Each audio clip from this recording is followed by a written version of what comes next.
Tu n'en peux plus. Ça fait des années. Tu as essayé d'oublier. Tu as essayé d'avancer. Et pourtant, il est toujours là, dans ta tête, dans ton cœur, dans ton corps. Tu penses tout le temps à lui. Tu revis les scènes. Tu imagines son retour. Tu guettes des signes. Et puis tu essaies d'arrêter d'y penser. Puis ça fait mal. Et tu te sens fatigué. Fatigué d'espérer. Fatigué d'attendre. Fatigué de lutter contre toi-même. Alors aujourd'hui, je ne vais pas te juger. Je ne vais pas t'analyser froidement. Je vais simplement être avec toi et t'aider doucement à desserrer l'étau. Peut-être que cette vidéo n'est pas arrivée par hasard sur ton écran. Peut-être que tu es juste tombé dessus par curiosité. Ou peut-être que depuis des mois, depuis des années même, il y a quelqu'un qui n'est plus dans ta vie, mais qui n'est jamais vraiment sorti de ta tête. Quelqu'un à qui tu penses encore trop souvent. Quelqu'un dont tu attends encore un message. Quelqu'un dont tu imagines parfois le retour sans vraiment l'avouer à personne. Et tu te dis peut-être, ce n'est plus possible, ça fait trop longtemps. Je devrais peut-être passer à autre chose. Pourquoi je pense encore à lui?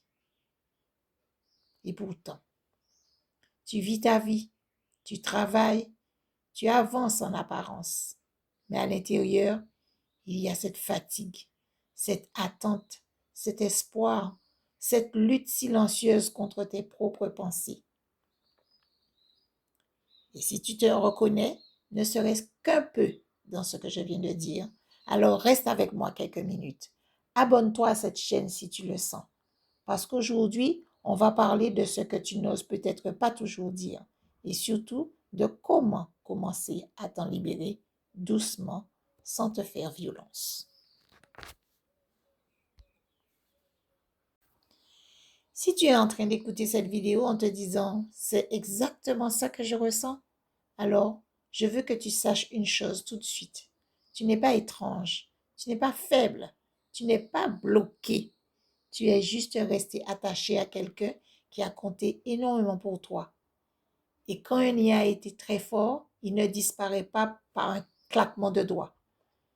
Ce que tu ressens aujourd'hui, ce n'est pas de l'amour au sens romantique, c'est du manque, c'est de l'attente, c'est un attachement qui n'a pas encore trouvé d'endroit où se poser autrement. Et ça se travaille, doucement, mais progressivement. Alors, je vais t'expliquer. Le vrai problème aujourd'hui, ce n'est pas seulement lui, c'est ce qui se passe dans ta tête.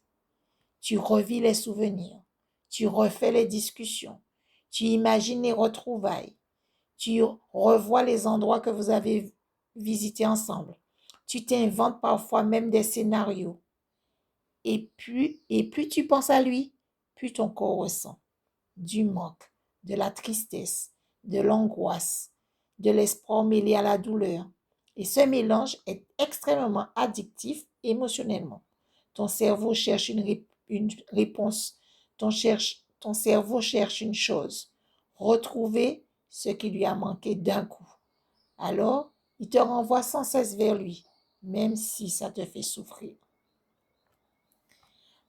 Je vais te dire, arrête de te battre contre tes pensées. Plus tu te dis, il faut que j'arrête d'y penser, plus ton cerveau pense à lui. Alors, on va faire autrement. On va partir, à partir d'aujourd'hui, quand une pensée arrive, tu dis simplement dans ta tête, oui, je pense encore à lui. Et c'est normal pour l'instant. Tu ne te disputes plus avec toi-même. Tu observes, tu nommes et tu laisses passer.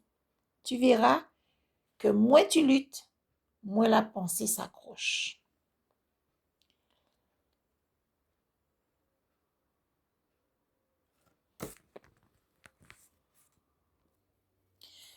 Alors, je te propose un pacte simple mais puissant. 30 jours sans aucun contact. 30 jours sans espionnage. 30 jours sans replonger dans les souvenirs. Pas pour oublier, pour te protéger toi. Et quand je te dis 30 jours sans contact, sans espionnage, sans replonger, Je sais exactement ce que ton esprit est en train de répondre. C'est impossible. Je ne vais pas tenir. Je vais craquer. Et c'est normal de penser ça. Parce que ton cerveau, ce n'est pas juste une habitude. Pour ton cerveau, ce n'est pas juste une habitude. C'est un manque, un vrai. On ne va pas compter sur ta volonté.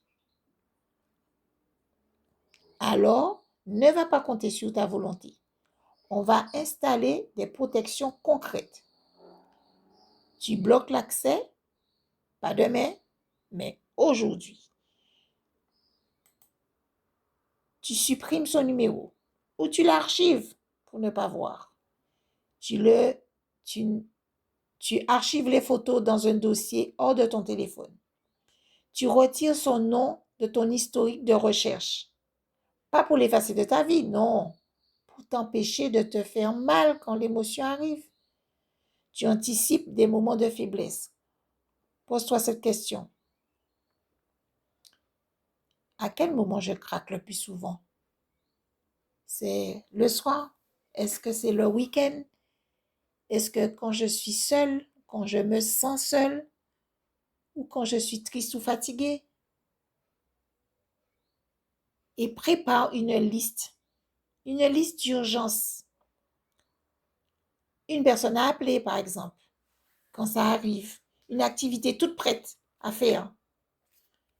Prendre une douche chaude. Aller marcher. Écrire sur ton cahier. Écouter une musique. Regarder une vidéo réconfortante.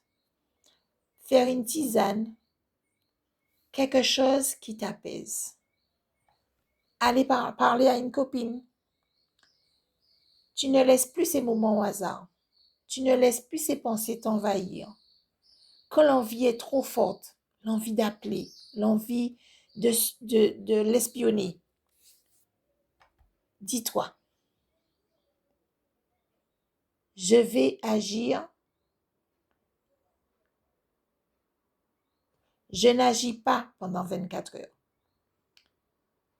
Dis-toi, pendant une journée, je n'agis pas, je ne fais rien, je ne cherche pas. Chaque fois que l'envie vient, tu la repousses. Et souvent, l'envie retombe. Ce n'est pas toi qui es faible, c'est l'émotion qui est passagère. Alors, pour tenir 30 jours, tu vas découper les 30 jours. Puisque tu te dis certainement, je vais pas pouvoir tenir 30 jours. Alors, dis-toi, je tiens aujourd'hui. Et demain, tu diras encore, je tiens aujourd'hui. Un jour à la fois.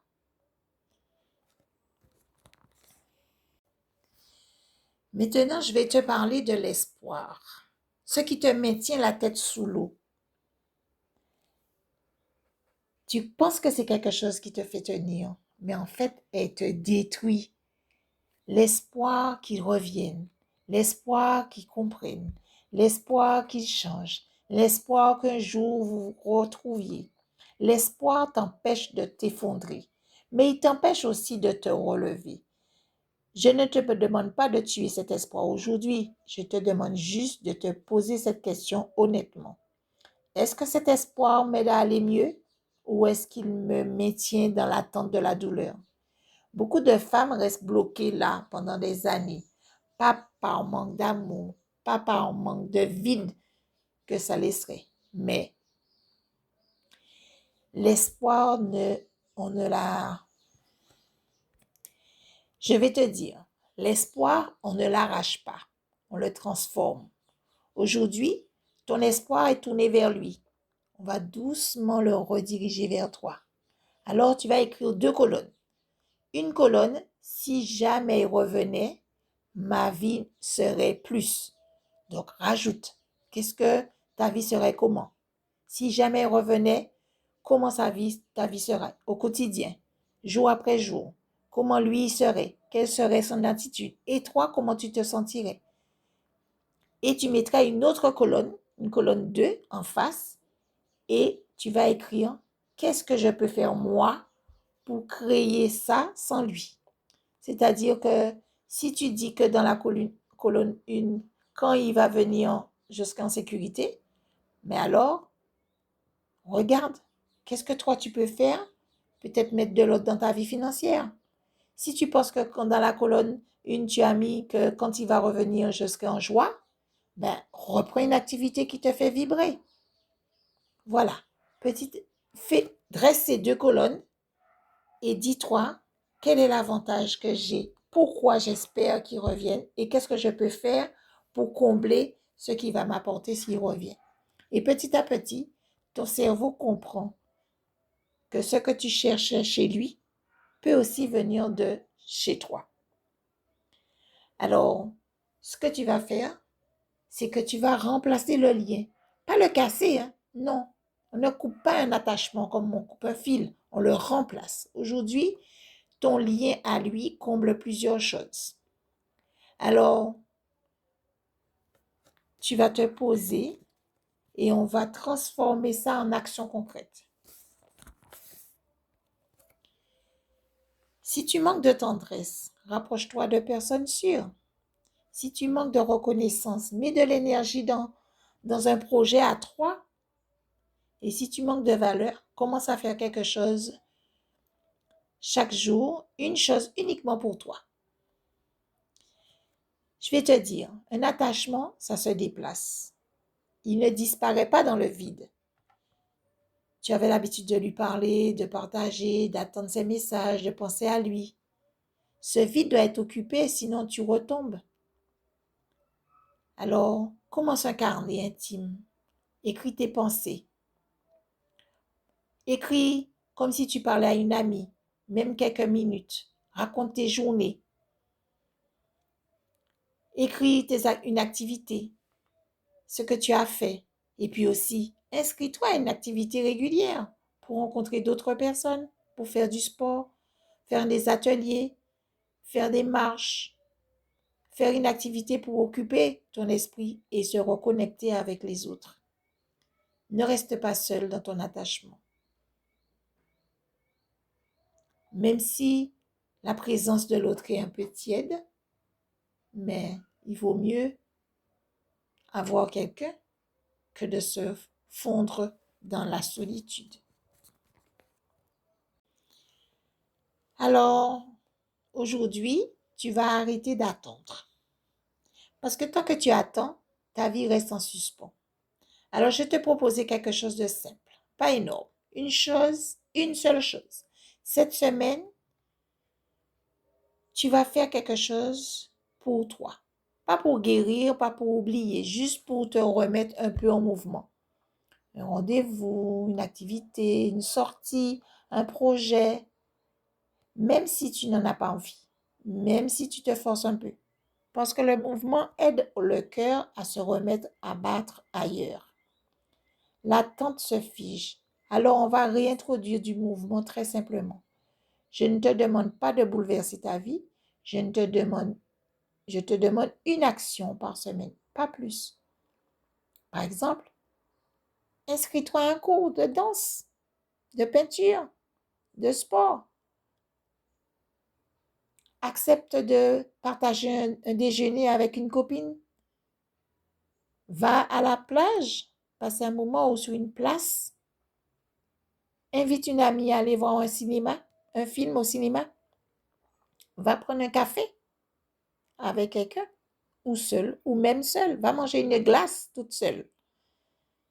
Fais un petit voyage d'un jour, prends ta voiture, fais un tour. Ou alors réorganise une pièce chez toi.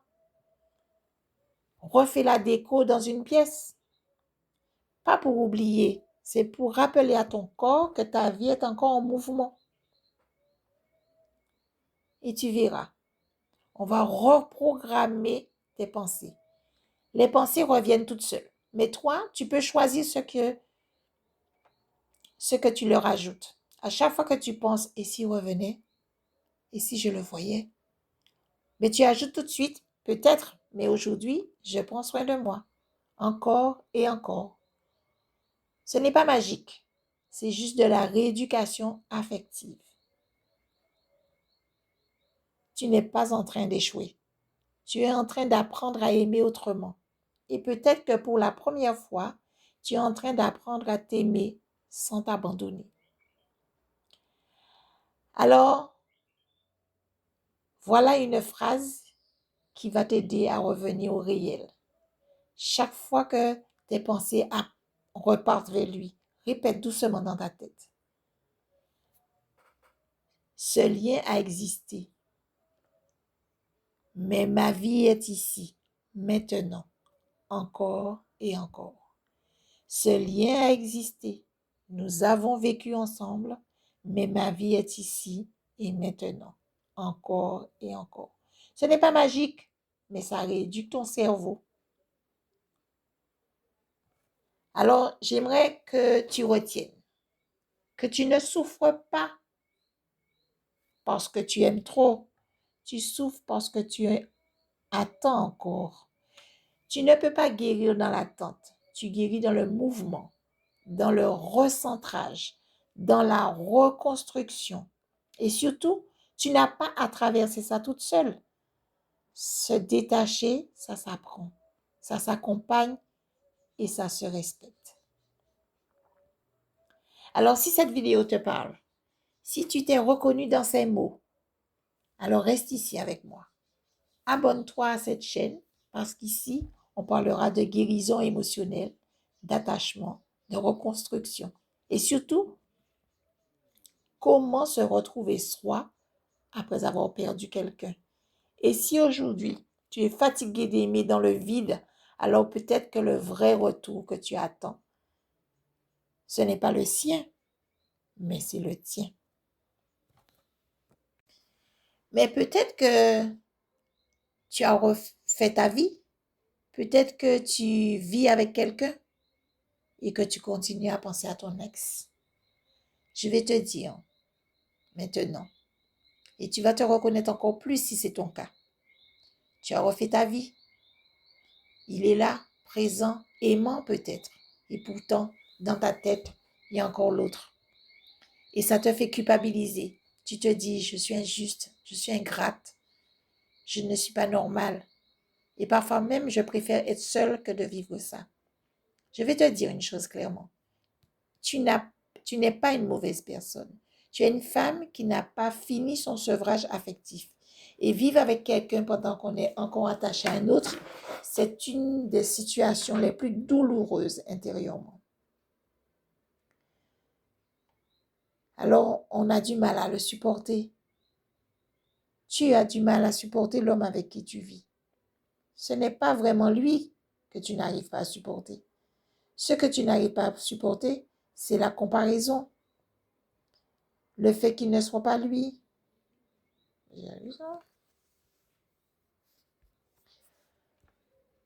Alors, voilà une première chose essentielle. Arrête de te forcer à aimer. Tu ne peux pas te forcer à aimer quelqu'un pendant que tu es encore en sevrage de l'autre. Et puis tu te dis, je devrais ressentir quelque chose. Je devrais être heureuse. Je n'ai pas le droit de penser à l'autre. Plus tu te dis ça, plus tu te bloques. Tu n'as rien à réussir ici. Tu as juste à être honnête avec toi-même. Passe avec ton compagnon pour l'instant.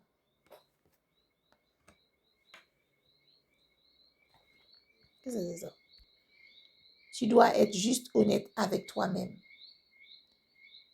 Et aussi, faire la différence entre le désir et le manque. Pose-toi cette question sans te mentir. Est-ce que tu veux vraiment ton ex ou est-ce que tu veux simplement ne plus ressentir ce manque? Souvent, ce qu'on veut, ce n'est pas lui. C'est ne plus avoir mal, ne plus se sentir le vide, ne plus avoir cette obsession. Mais ton cerveau a associé une chose à l'autre. Il a associé fin de la douleur égale retour de l'ex. Et c'est faux. La fin de la douleur viendra de ta guérison, pas de son retour. Mais je vais être honnête avec toi, avec beaucoup de douceur. Tu es avec cet homme uniquement pour ne pas être seul, combler le vide, ne pas affronter ton manque. Alors tu ne lui donnes pas une vraie place et tu te fais du mal à toi aussi.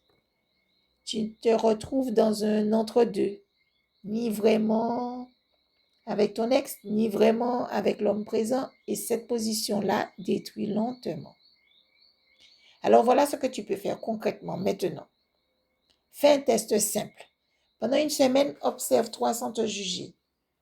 Quand es-tu la plus irritable avec lui? À quel moment penses-tu le plus à ton ex? Que déclenche sa présence, sa simple présence? Une frustration, comparaison, culpabilité? Tu ne changes rien, tu observes seulement. Parce que la lucidité précède toujours la décision. Et maintenant, écris sur un carnet sans fil, sans morale, juste la vérité. Aujourd'hui, je suis avec lui, mais mon cœur est encore accroché à un autre. Dis, écrire, ce n'est pas trahir, c'est reconnaître ta réalité. Et puis, mettre des mots dessus, en écrivant, ça permet aussi de mettre de l'ordre dans ton esprit. Pose-toi la question essentielle, celle que beaucoup évitent pendant des mois, voire des années. Si je n'avais pas peur d'être seule, est-ce que je serais dans cette relation aujourd'hui? La réponse peut faire mal, mais elle libère. Alors voilà, tu as trois chemins. Je vais te dire avec beaucoup de respect. Soit tu continues comme ça, tu fais semblant, tu compares, tu t'éteins un petit feu, tu t'irrites, tu t'énerves, mais c'est pas la vie ça. Soit tu prends une vraie distance intérieure. Tu restes avec lui, oui, mais tu démarres ton vrai sevrage affectif. Tu coupes mentalement avec l'ex. Tu ne compares plus. Tu te soignes émotionnellement et seulement ensuite tu vois si un vrai lien peut naître.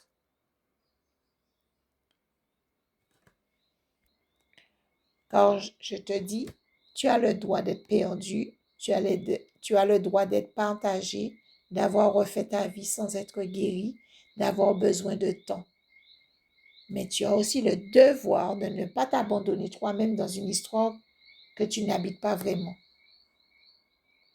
L'amour ne peut pas naître dans un cœur occupé par un fantôme. Et ce n'est pas un échec de l'admettre, c'est juste un acte de maturité. Alors, prends soin de toi, parce que tu es la personne la plus importante de ta vie.